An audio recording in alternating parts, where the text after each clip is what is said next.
Vamos a entrar a nuestro tema de hoy, siguiendo en nuestra serie sobre la iglesia.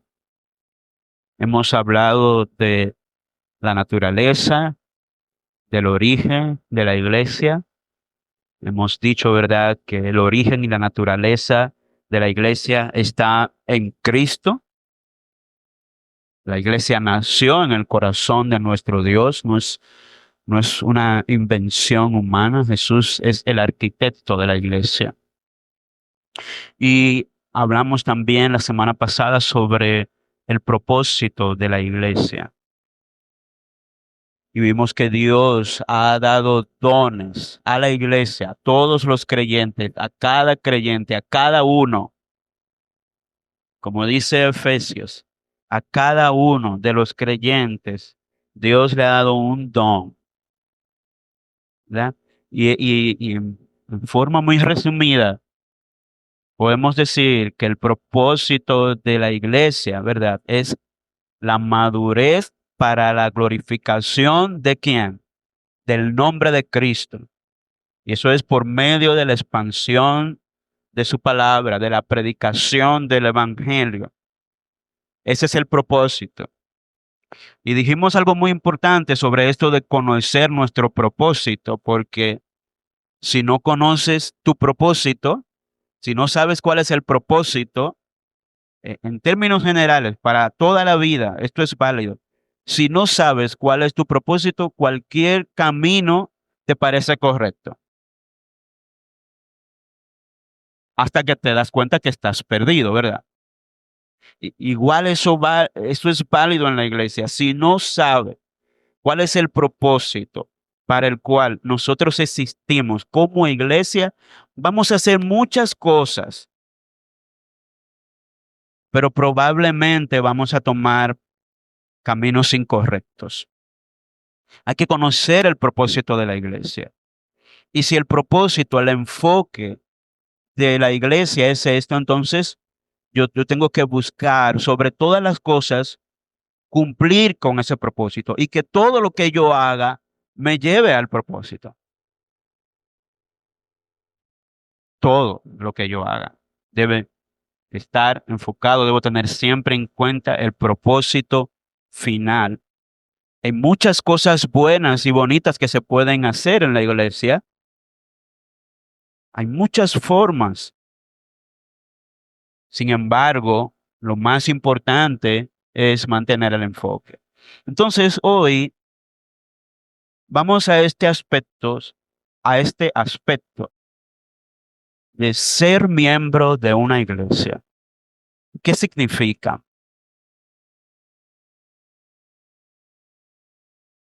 ¿Qué significa ser miembro de una iglesia? En este caso, estamos hablando propiamente de la iglesia local, ¿verdad? Que hemos dicho que hay una iglesia universal que está compuesta por todos los creyentes fieles de todo el mundo y del cual nosotros somos parte. Pero hablando ahora en términos de la iglesia local, ¿qué significa ser miembro de una iglesia? ¿Qué significa que ahora yo soy parte de este cuerpo universal y también local? Y para entender esto, lo primero de nuevo que debemos responder es la siguiente pregunta: ¿qué es la iglesia? ¿Qué es la iglesia? Para yo poder entender cómo yo puedo ser miembro de la iglesia, tengo que entender entonces qué es la iglesia. Hay una forma de ilustrar en la Biblia sobre lo que significa la iglesia que para mí es, es la mejor figura que nos puede ayudar a entender lo que es la iglesia. Y es muy sencillo. La iglesia es el cuerpo de Cristo, ¿verdad? Sencillo. ¿Qué es la iglesia? Es el cuerpo de Cristo. Y eso es una imagen muy poderosa que nos puede ayudar a entender varias cosas. Porque esto significa entonces que la iglesia, así como el cuerpo, ¿verdad? La iglesia es una unidad orgánica. Y es orgánica porque está compuesto por personas. Está viva la iglesia. No es simplemente este edificio, somos nosotros. Es un organismo vivo y comienza desde la cabeza, que es Cristo, está vivo, Él está vivo. Y nosotros que somos el cuerpo, también estamos vivos. Pero esta imagen del cuerpo también nos hace ver que se trata de una entidad. Así como el cuerpo físico posee múltiples miembros, ¿verdad? Múltiples partes, nosotros somos las partes de este cuerpo, pero a la vez todos formamos una sola entidad. Entonces, la imagen del cuerpo nos ayuda a entender que hay muchos miembros, pero a la vez todos estos miembros estamos unidos en un mismo propósito. Y la misma imagen nos ayuda a ver ambas cosas, diversidad, pero también unidad. Unidad en propósito sobre todas las cosas. Entonces, la iglesia es una entidad, así como un cuerpo físico posee múltiples miembros, pero constituye una sola entidad. La iglesia debe funcionar como una unidad bajo Cristo y los líderes que Él mismo ha designado. Y esta definición es muy importante porque si la iglesia debe funcionar, es una unidad que debe funcionar bajo Cristo, que es la cabeza del cuerpo, y los líderes que Él ha designado en el propio cuerpo, esto nos habla de una organización. Es decir, que la iglesia a la vez es un organismo, pero también es una organización, sobre todo cuando hablamos en términos de iglesia local. Es una organización porque si Cristo es la cabeza, quien dirige el cuerpo, entonces hay un director, hay una organización ahí, ¿verdad? Y Él mismo ha designado líderes para dirigir su iglesia, donde Él es la cabeza principal. Esto es muy importante porque muchas veces solamente nos enfocamos en esta parte de que la iglesia es un organismo, es un organismo, es un organismo vivo. No se trata tanto de una organización donde hay un modelo de jerarquía. A veces satanizamos incluso esta idea de tener organización y de tener cierta jerarquía. Jesús nunca se opuso a eso. Lo malo de tener organización y jerarquía es cuando esta organización y la jerarquía se olvida de la otra parte, de que también somos un organismo, que estamos trabajando con personas y que a la vez delante de Dios, ¿verdad? Todos somos iguales. No se trata de un autoritarismo ni una tiranía dentro de la iglesia, pero sí un liderazgo y una organización que se dirige con amor. Muchos usan el ejemplo de que al principio, cuando la iglesia surgió históricamente, no había mucha organización, y es verdad.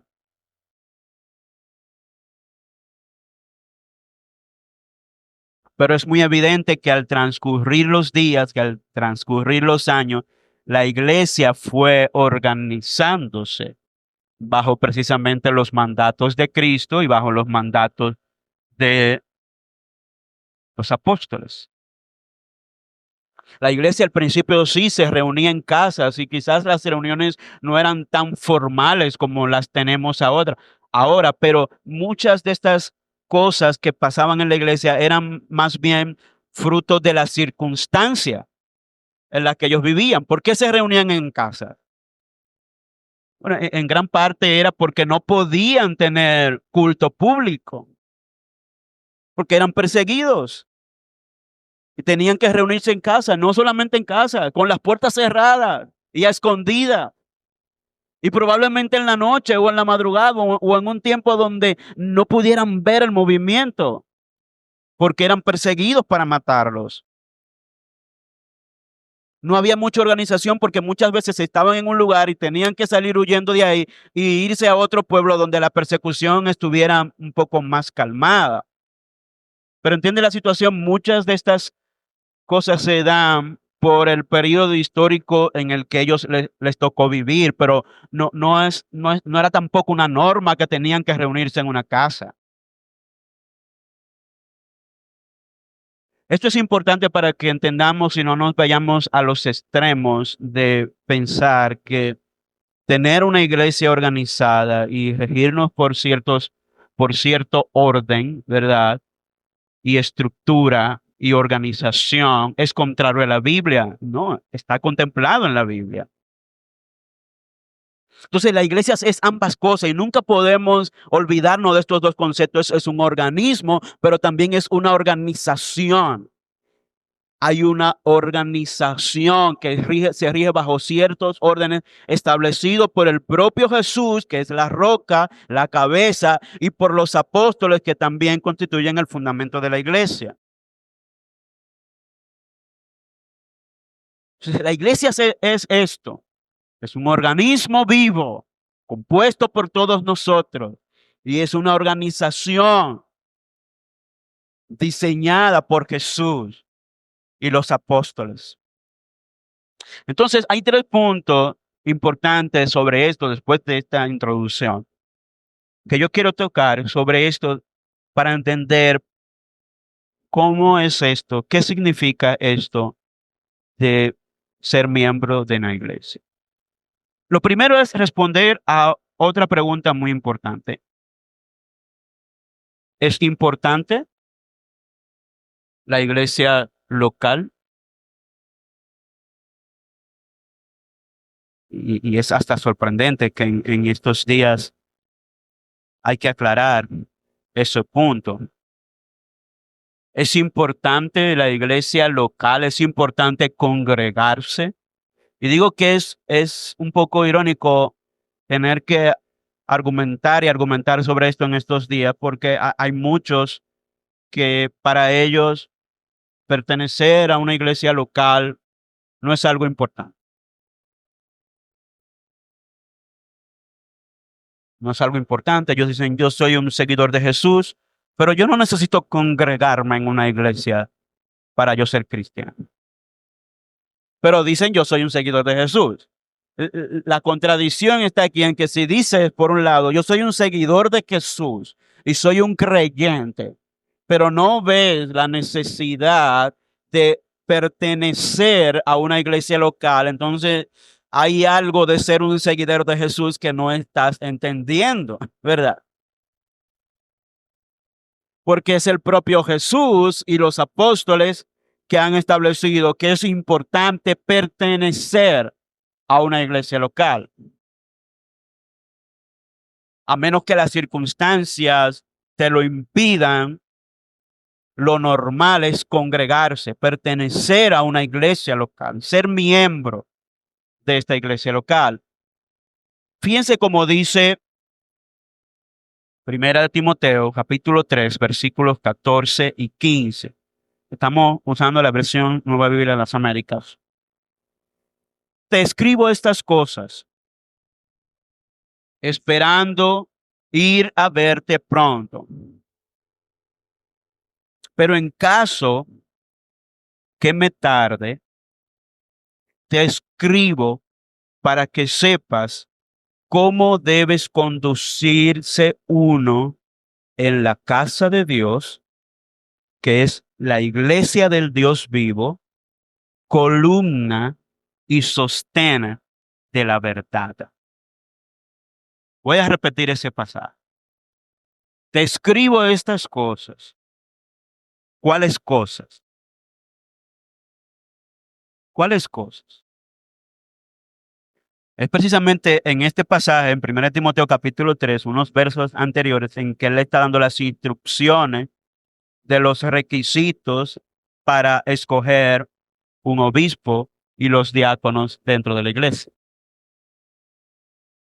Si Pablo le está dando instrucciones a Timoteo de cómo debía escoger o cómo la iglesia debía escoger a aquellos que estaban llamados o que tenían el deseo de ser obispo dentro de la iglesia o pastor, para que me entiendan mejor.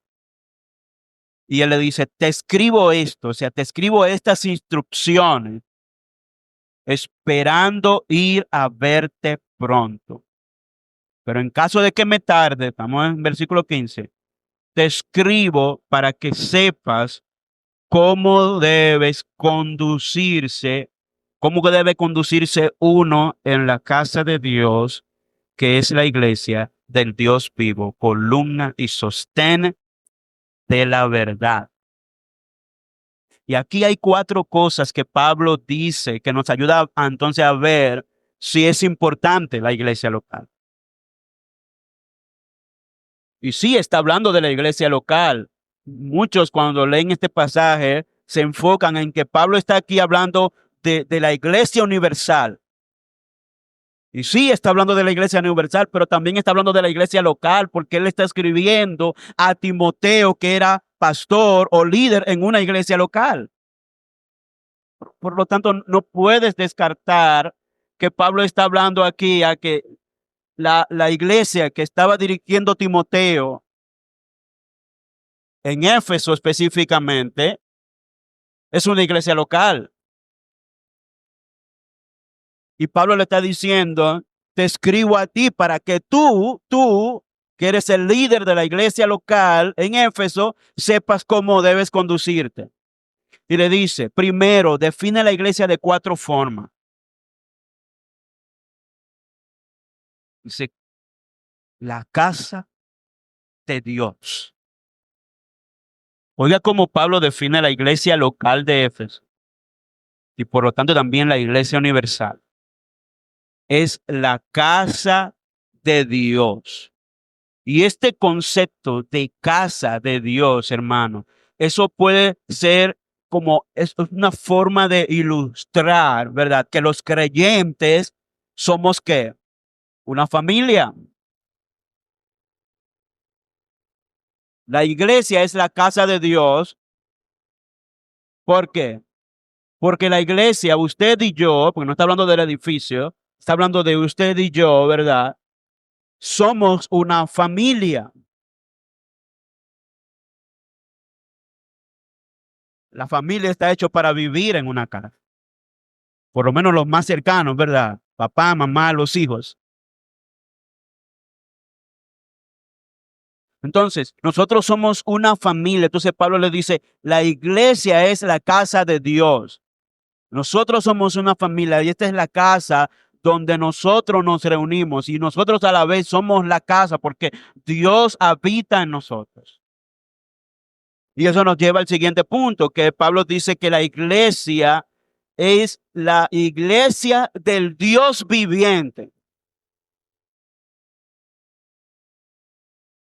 Se lo define como la casa de Dios, porque somos una familia. Aunque usted no lo quiera, hermano, usted y yo somos familia. Amén. No somos de la misma sangre, no nos parecemos mucho quizás, físicamente hablando, ¿verdad? Pero somos una familia. Y también somos la iglesia del Dios viviente. Y está hablando de la iglesia local. Recuerden esto, está hablándole a una iglesia local. Nosotros somos los creyentes que nos congregamos aquí, somos la casa del Dios viviente. En otros pasajes, Pablo dice, nosotros somos el templo del Dios vivo. Si Dios habita en nosotros. Y está haciendo una comparación con el Antiguo Testamento, porque recuerden que en el Antiguo Testamento Dios habitaba, ¿verdad?, en medio de su pueblo, pero la figura que se usaba para esto era el tabernáculo en primer lugar y luego el templo. Ahora Dios no habita en la estructura, Él habita en nosotros. Nosotros somos el templo, la iglesia del Dios viviente. también le llama columna de la verdad y también le llama el fundamento de la verdad. Dos figuras que están relacionadas unas con otras, porque está hablando, ¿verdad? El fundamento y la columna. Nosotros somos el fundamento como iglesia y la columna de la verdad.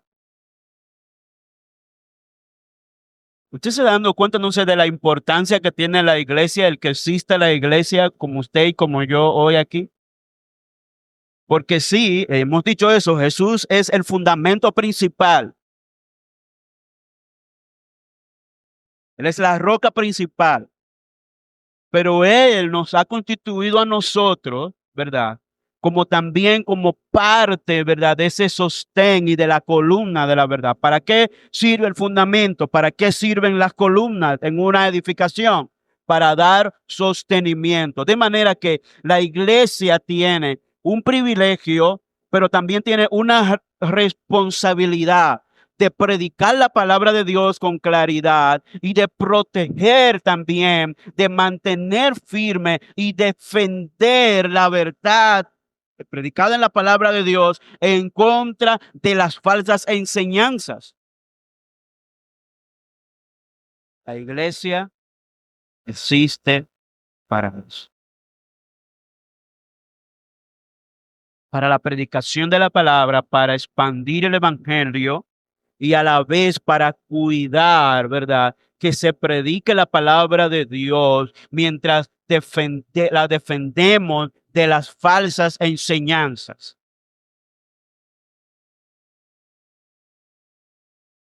Porque hay falsas enseñanzas, ¿verdad? Imagínense si aún existiendo iglesias en donde se predica de manera fiel la palabra de Dios, aún habiendo ministros que predican con fidelidad la palabra de Dios, y aún así hay engaño. Imagínense si no existiera la iglesia. Dice, Dios nos ha dado a nosotros esta responsabilidad. Y nosotros tenemos un deber con esto. Tenemos un privilegio de predicar el evangelio, pero también tenemos la responsabilidad de que la palabra del evangelio sea predicada. Entonces ahí radica la importancia de la iglesia.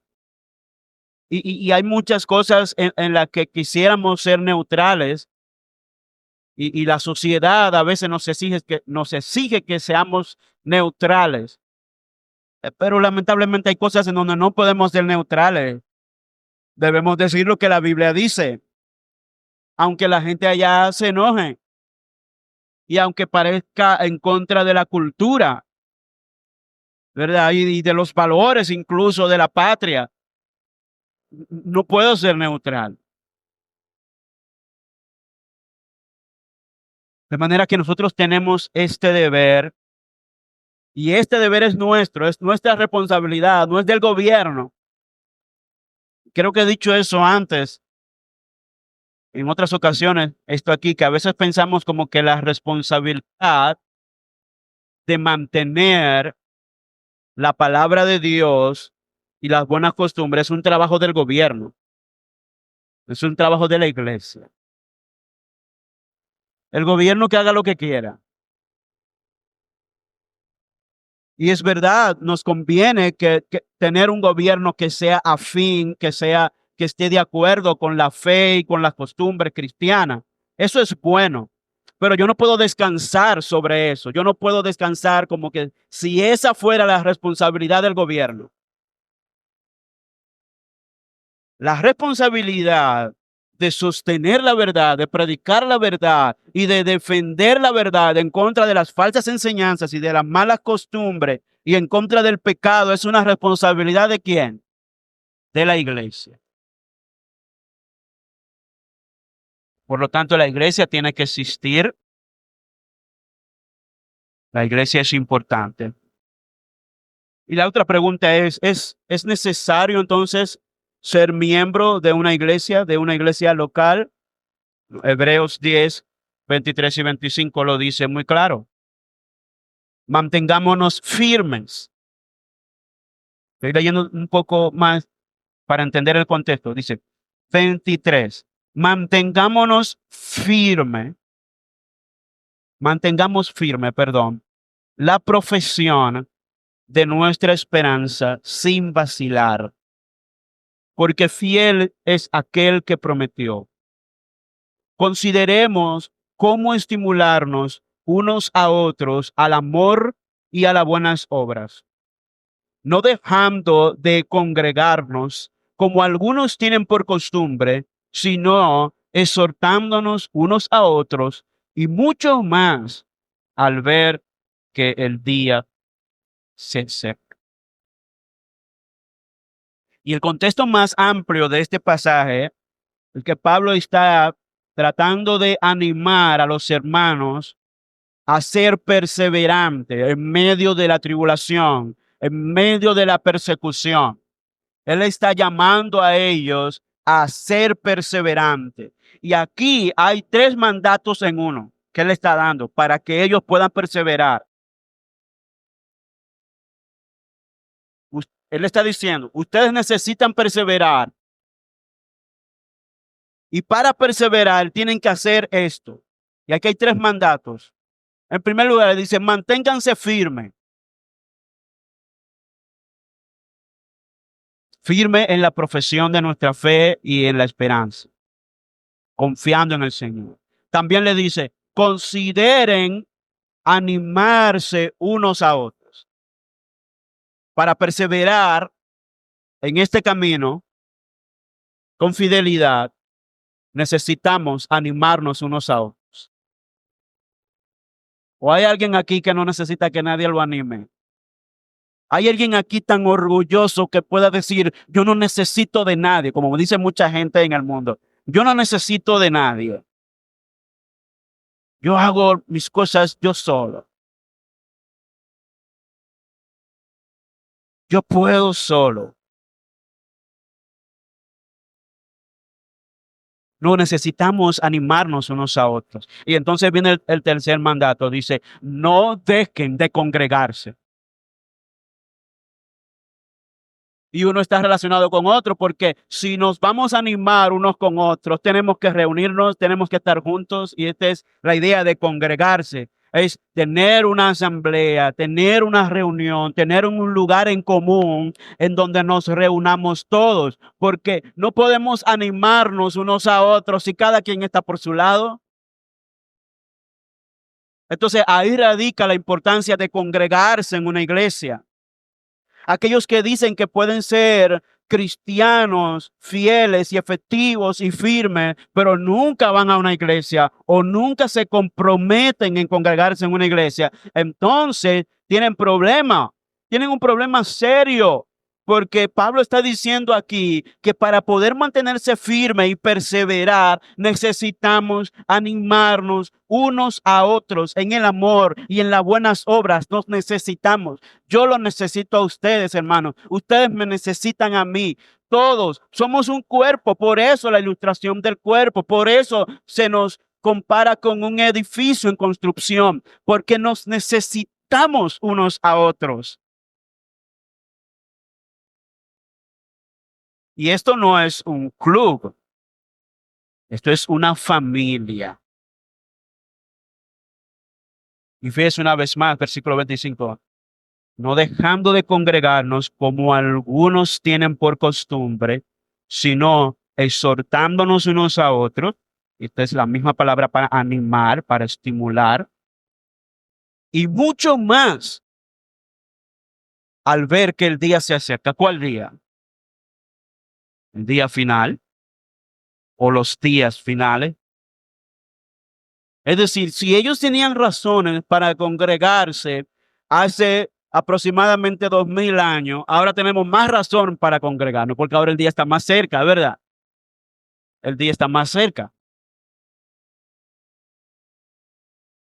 Y los tiempos nos dicen, este no es tiempo para dejar de congregarse, este es tiempo para congregarnos más.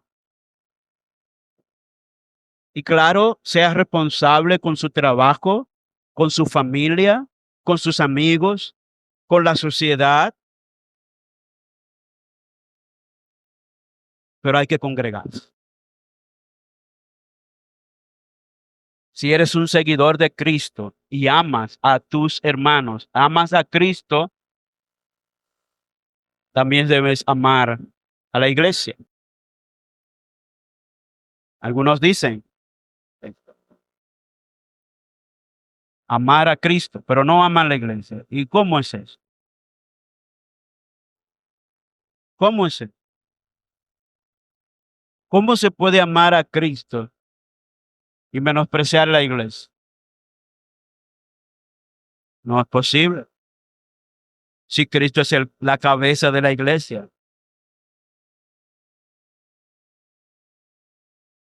y la iglesia es su novia, ¿cómo es que tú quieres al novio y a la novia no? Imagínense que yo tengo una novia o una esposa y que ustedes me amen a mí, pero odien a mi novia y a mi esposa. Espérate, vamos a ponernos de acuerdo porque tú no puedes ser amigo mío y enemigo de mi esposa o de mi novia, ¿verdad? No tiene sentido eso. De hecho, cualquier hombre aquí con su esposa, con su novia, y descubre que tiene un amigo que es enemigo de su esposa o de su novia, ¿qué usted va a hacer?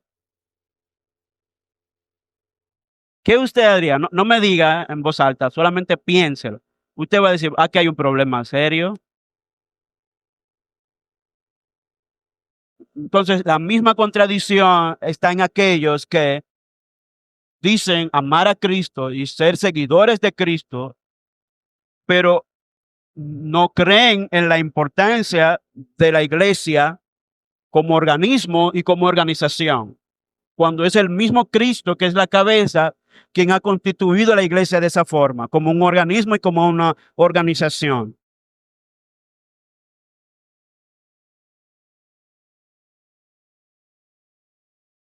Si es que, hermano, no dejen de congregarse. Y si hay alguna persona aquí que nos está visitando, no eres un miembro de la iglesia, estas palabras son para ti también.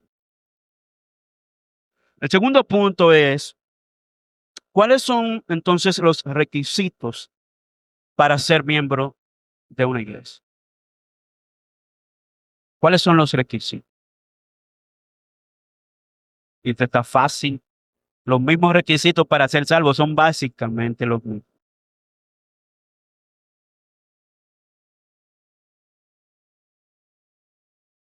Para ser miembro de una iglesia, tienes que poner tu fe en Jesucristo. Entonces, el primer requisito es fe, creer en Jesucristo. Romanos 10:9 dice que si confiesas con tu boca a Jesús por Señor y crees en tu corazón que Dios lo resucitó de entre los muertos, serás salvo.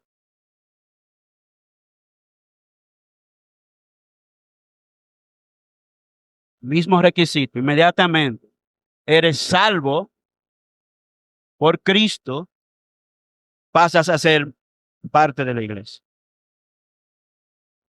En este caso, de la Iglesia Universal.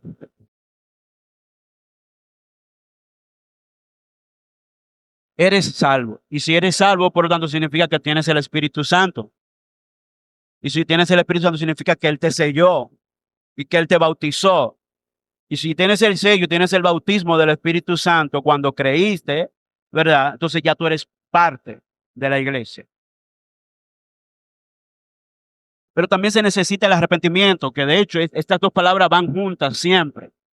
Fe y arrepentimiento. Las estoy poniendo separadas, pero debe entenderse que bíblicamente estas dos siempre van juntas. La fe verdadera y la fe salvadora siempre va acompañada de arrepentimiento. Es como una moneda de dos caras. No puedes separarla. Tiene que haber fe, arrepentimiento. La fe verdadera produce arrepentimiento. Fíjese lo que dice Marcos 1:15. El tiempo se ha cumplido, decía, y el reino de Dios se ha acercado. Arrepiéntanse y crean en el evangelio.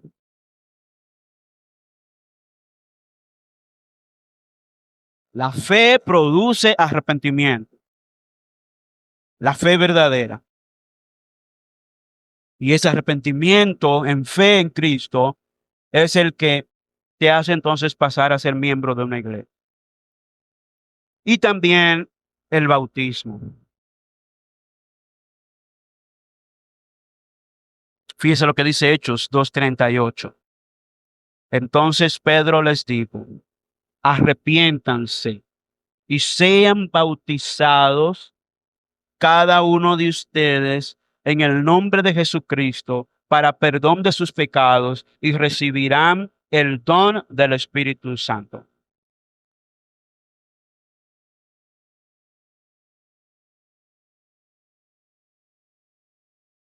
Y no es que el bautismo sea un requisito para la salvación, pero es un símbolo muy importante,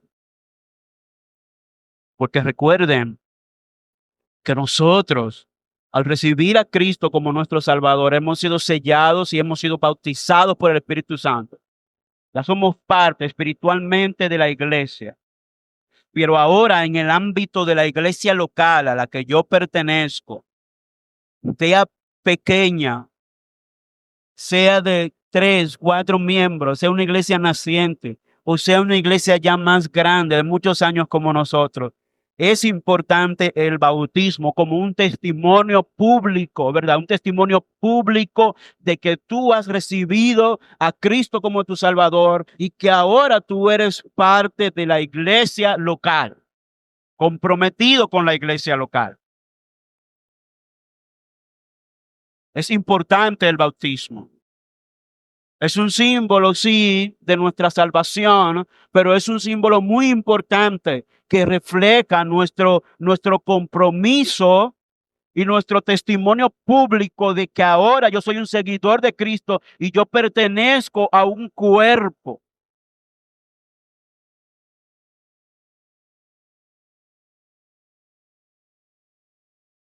Fíjense en este texto, es un texto muy especial porque Pablo lo muestra todo junto, dice Pedro, perdón, en Hechos, dice, arrepiéntanse y sean bautizados cada uno de ustedes en el nombre de Jesucristo para el perdón de sus pecados.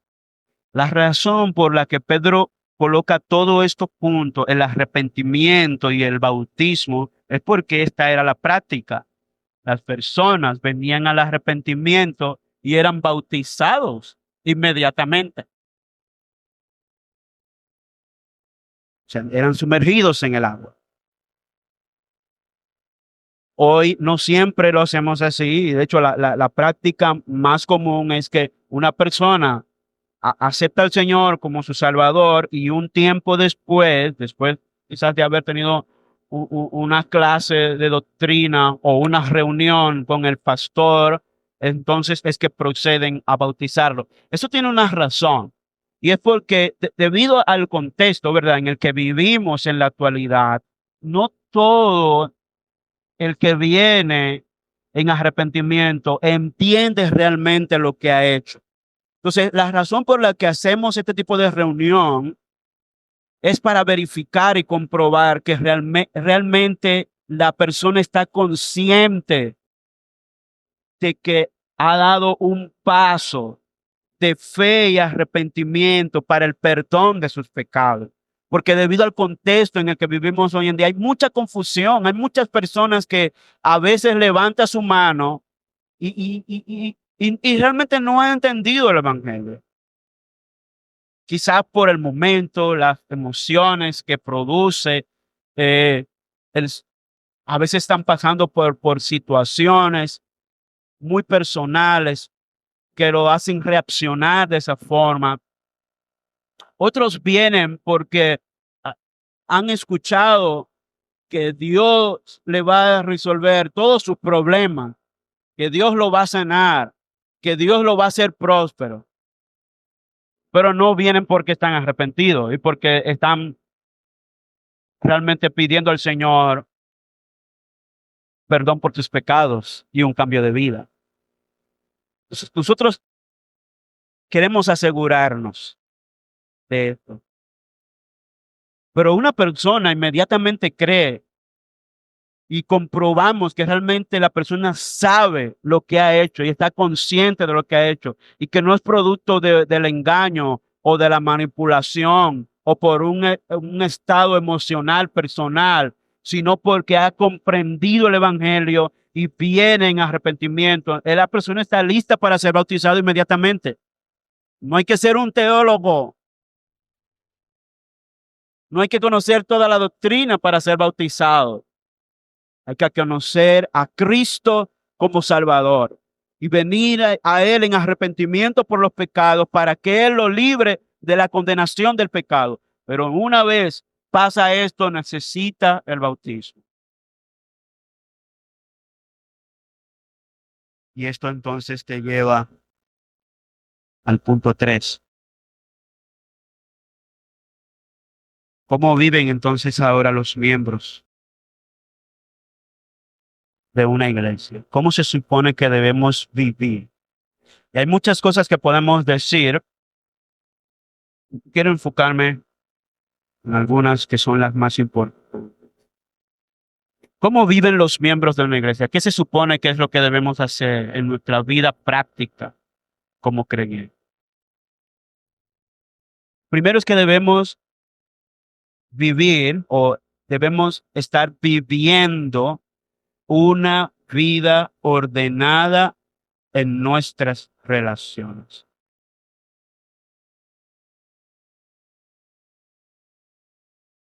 Una vida ordenada en nuestras relaciones. Porque si somos una familia, ¿verdad? Y hay cierto orden y organización en esto, entonces nosotros debemos vivir una vida ordenada como familia, como hermanos en Cristo que somos.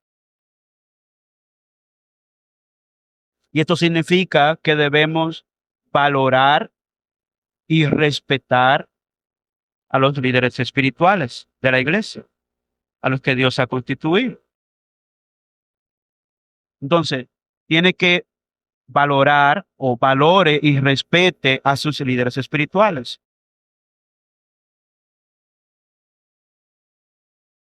Fíjese lo que dice Primera de Tesalonicenses 5, 2 y 3. Pero les rogamos, hermanos, que reconozcan a los que con diligencia trabajan entre ustedes y los dirigen en el Señor y los instruyen, y que los tengan en muy alta estima con amor por causa de su trabajo. Vivan en paz los unos con los otros. Y hay un reconocimiento aquí de que había un liderazgo en la iglesia, sin importar dónde se estaban reuniendo, si era en una casa o en un edificio como lo hacemos hoy. Pero él está diciendo que debemos valorar y respetar a aquellos que Dios ha puesto como líder. Y ahí está la estructura. Hay un liderazgo y Pablo dice, valoren y respeten, reconózcanlo. Porque están trabajando con diligencia.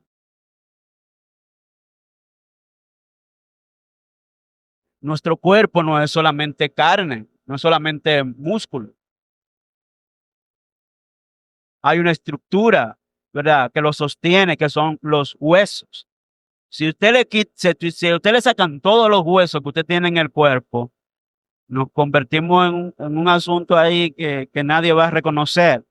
Entonces, en esta organización, los huesos son como esa estructura que le dan soporte y los líderes están ahí para eso. Son como los huesos en esa estructura. Aunque yo no lo veo, ¿verdad? No vemos los huesos, pero yo no puedo ignorar y menospreciar los huesos.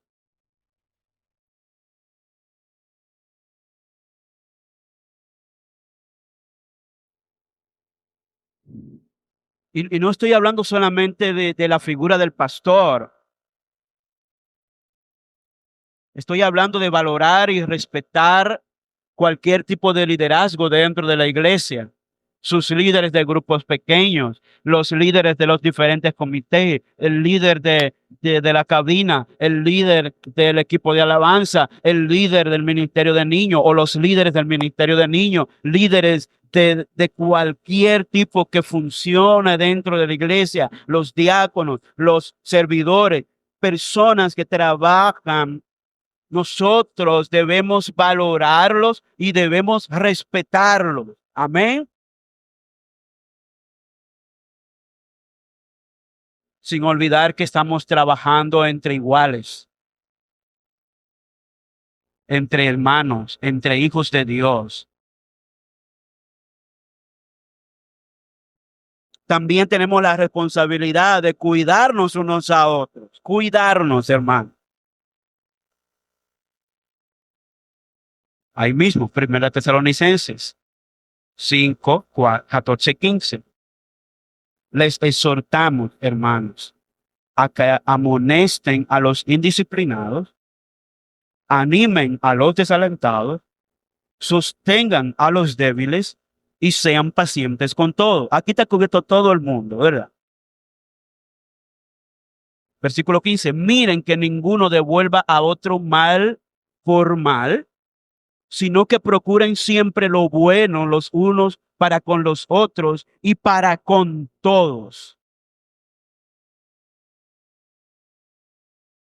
Nosotros estamos llamados a cuidarnos como hermanos unos a otros. Tenemos este compromiso como hermanos, como parte del cuerpo. No somos islas.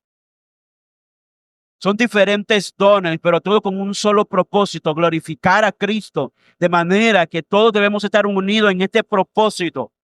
Somos diferentes, tenemos diferentes dones, pero todos debemos seguir la comunión en este mismo propósito y es de glorificar a Cristo. Y una de las formas en que hacemos esto es cuidándonos unos a otros, cuidándonos. Yo soy tu hermano, cuídame. Tú eres mi hermano, yo tengo que cuidarte a ti, no importa quién sea.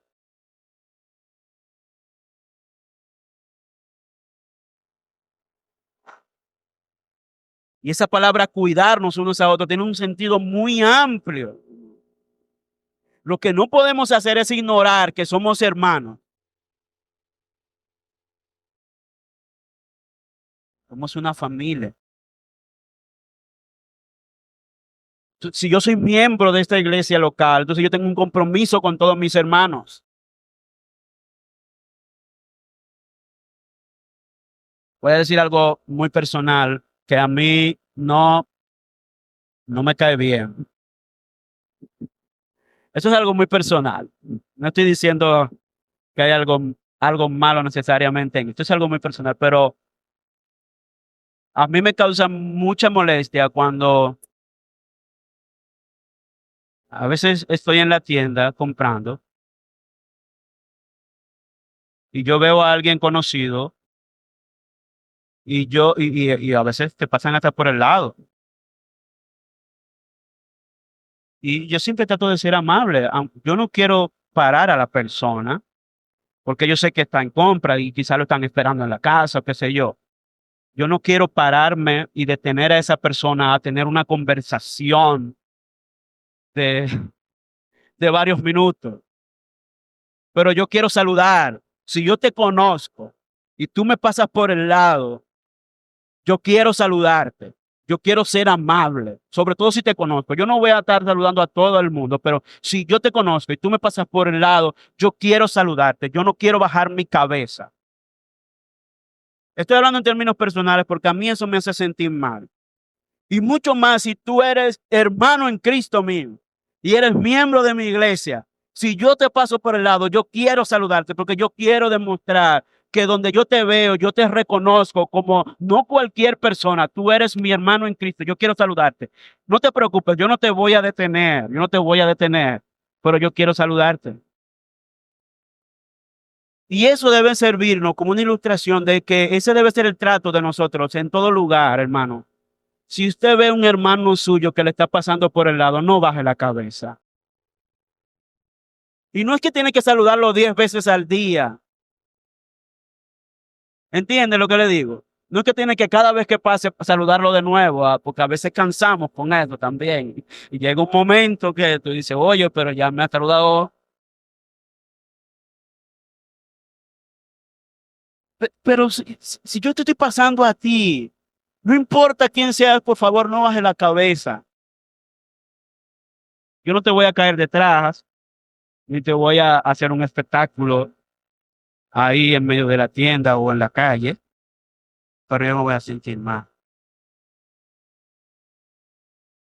Yo sé que a veces estamos distraídos con muchas cosas en la mente, eso yo lo entiendo. No estoy juzgando a nadie, yo estoy hablando en términos personales, porque a veces estamos muy ocupados y también a veces producto de nuestra propia personalidad. Cuando estamos enfocados en algo, no miramos para los lados, somos como los caballos.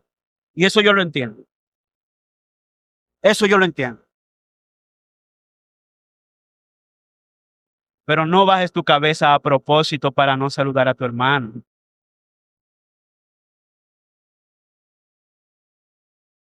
Cuando estemos aquí cada semana, el tiempo de los saludos, es un tiempo cortico, pero es un tiempo muy importante, hermano. Y trate de buscar cada semana personas diferentes.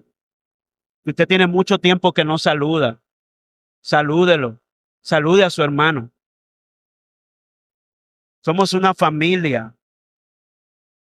Busque personas diferentes.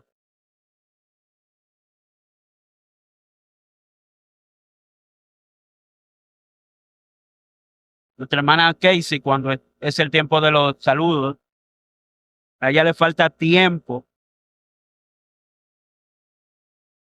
para saludar.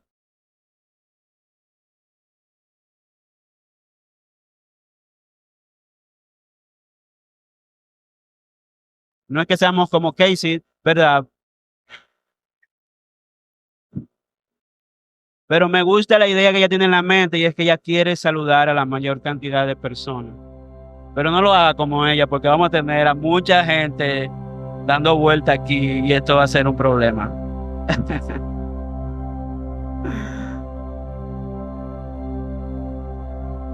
Pero es que somos hermanos, somos una familia. No tiene que saludarlo a todos, pero asegúrese de saludar a personas especiales, personas que usted tiene tiempo que no lo visita. Y esté pendiente de sus hermanos, de lo que está pasando en la iglesia. Nosotros pertenecemos a él. Y hay otras cosas que son importantes para entender la membresía de la iglesia, que hemos hablado antes sobre nuestro compromiso de sostener, sustentar la iglesia. Ya hemos hablado de eso antes. Pero quiero terminar con estas palabras. La madurez cristiana se refleja en cómo tratamos a los demás en el cuerpo de Cristo. Eso es lo que significa ser miembro de la iglesia.